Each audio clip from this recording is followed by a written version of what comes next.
Oni koji rade na crno od sada su u velikom problemu. Novi zakon o inspekcijskom nadzoru omogućava inspektorima rada ono za što do sada nisu imali ovlašćenje, a to je kontrola neregistrovanih privrednih subjekata.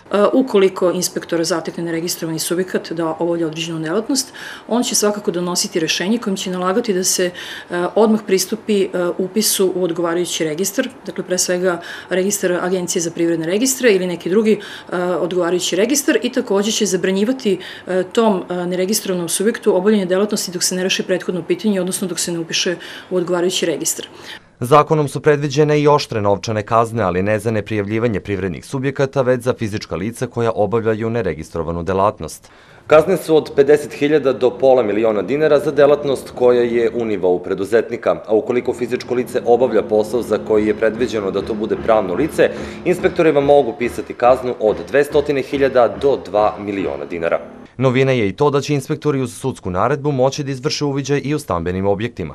Ukoliko inspektor ima saznanja o tome, on može izvršiti nadzor tako što će dobiti prethodnu saglasnost vlasnika, odnosno korisnika stambenog prostora, ali će se to u praksi vrlo retko dešavati, tako da u tom smislu ono što predstoji jeste da inspektori se obrate jednim pisanim predlogom nadležnom osnovnom sudu. Nadležni osnovni sud po hitnom postupku reaguje i to tako što u roku od 48 časova izdaje naredbu za vršenje uviđaja u stambenom prostoru. Neke ljude prosto je muka naterala da ne prijave svoje firme i svesno kršeći zakon zarade za život. Našoj redakciji javila se jedna Beograđanka koja je pre nekoliko godina zbog visokih dažbina prema državi bila prinuđena da zatvori frizerski salon, a svoje usluge nastavila da pruža u svom stanu.